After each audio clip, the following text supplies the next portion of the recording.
Hi, welcome to Nikka's Tale. We're out at Williston today. We're standing on what used to be T1. They've turned it into more of a practice area now. I don't think the signs are right out here, so for the human drone fly through, we're going to take out the Bushnell for each hole so we can compare it to what UDIS says just for our own records.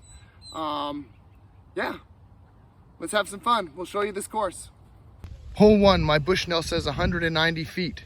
Straight ahead, right in that little clump of trees. Come on. So the left side is nasty. The right side's nasty.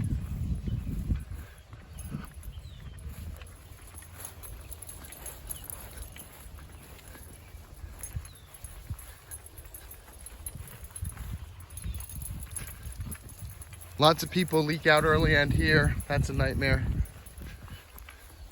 I think your best bet, if you're not going to push straight, is to actually approach, come in on from the right, try and hyzer through this little doorway, although it's low. So you got to park like right here.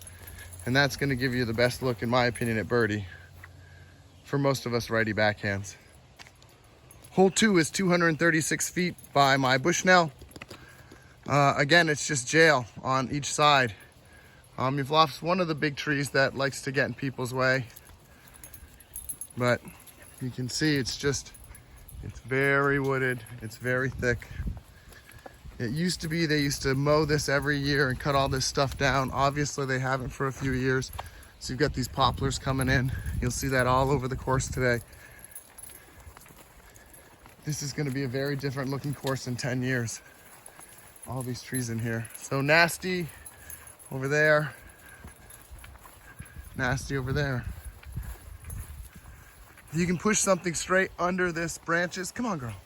That's ideal. I always try and land right in front of this bush. Or just over here. Don't want to land behind it. Sometimes you can get around that doorway right there.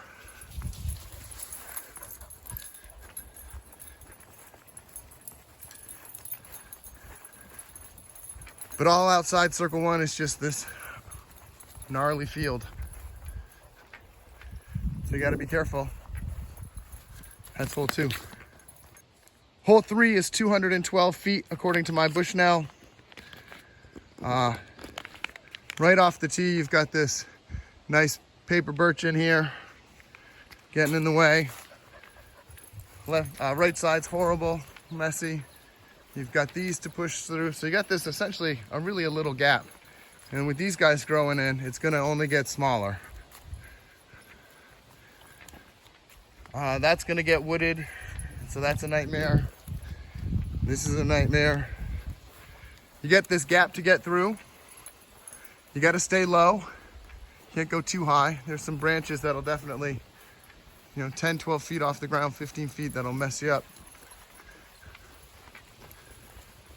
This birch in the wintertime will almost totally block the basket when it gets covered in snow. It's kind of beautiful out here then. This is a great winter course.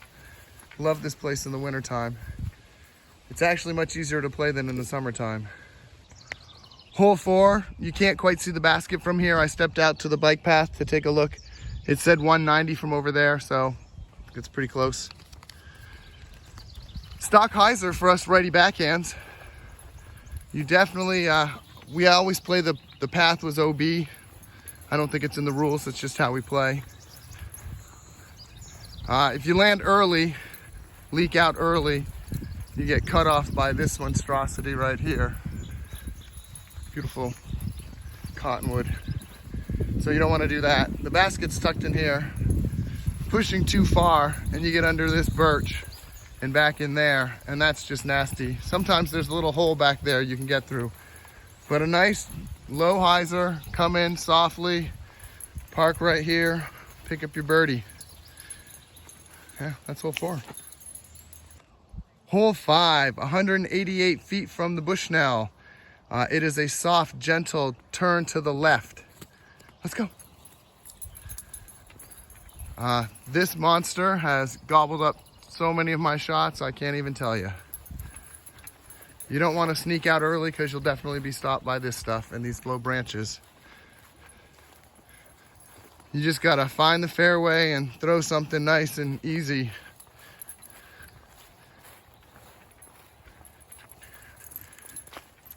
This is one of the holes in the springtime that can be underwater, which again speaks to this being a great winter course. It's fun in the summer. It's just kind of nightmarish if you don't hit your lines. Like, you can spend 20 minutes in the ferns if you don't have your professional disc spotter with you. Hole 6 is 197 feet by my Bushnell. 6 and 7 are on top of each other, back to back. I don't know what you want to say, 69ing? I don't know. So just be careful of that.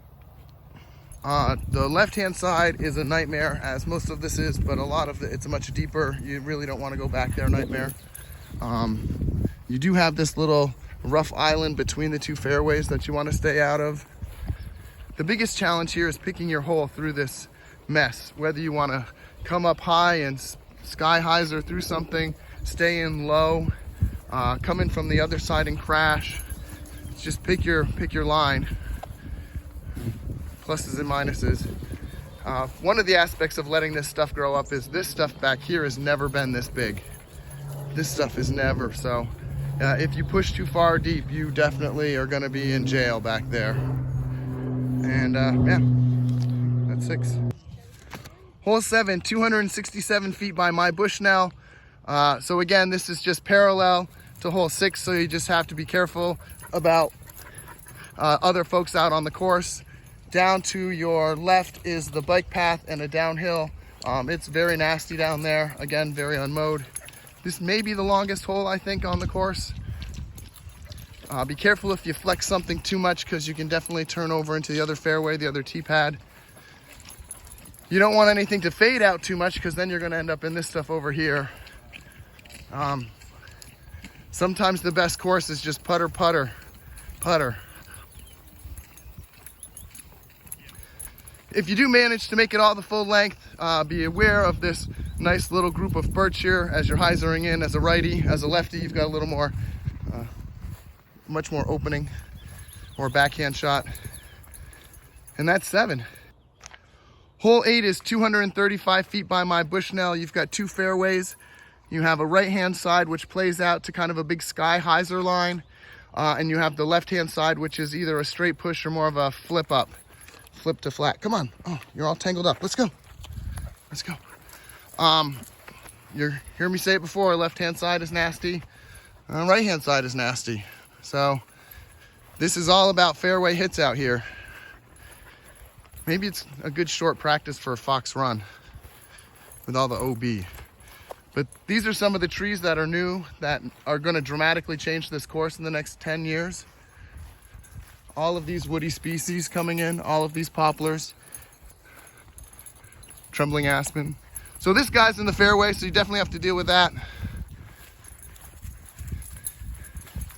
This tree used to be a hazard. It's looking pretty dead. We'll see if it can recover itself, if the town does any maintenance on it. There's the basket, and as always, just outside of the circle, you've got waist-high ferns. And that's 8. Hole 9 is 256 feet, according to my Bushnell. Last time I'll say it, left and right are nasty. Stay in the center. Maybe one more time. Nasty, nasty, nasty. Nasty, nasty, nasty, nasty. So these trees used to all get mowed out. So that's going to be a forest in 10 years. Coming down this line, this first bush right here, this willow bush, is a hazard you got to deal with. It used to be smaller. You used to be able to take this outside right line, a hyzer around these 2 guys. You're not going to be able to do that pretty soon. All those aspens and poplars are going to be up in the way. So this is going to be straight down the fairway. If you leak out early on this shot, you can either hit these 2 guardians down here or end up over there. So you get a line from over there, but it's not your best. Make this little narrow opening. This is probably the closest not OB, but nastiness behind the basket. That's 9. Thank you again for joining us on Nikka's Tale for the human drone walkthrough of the course. I hope you found it useful. Like, share, subscribe, comment, tell us what you think. As for Nikka and I, we love you guys. Thanks so much for supporting us. Have a wonderful day. We'll see you out there.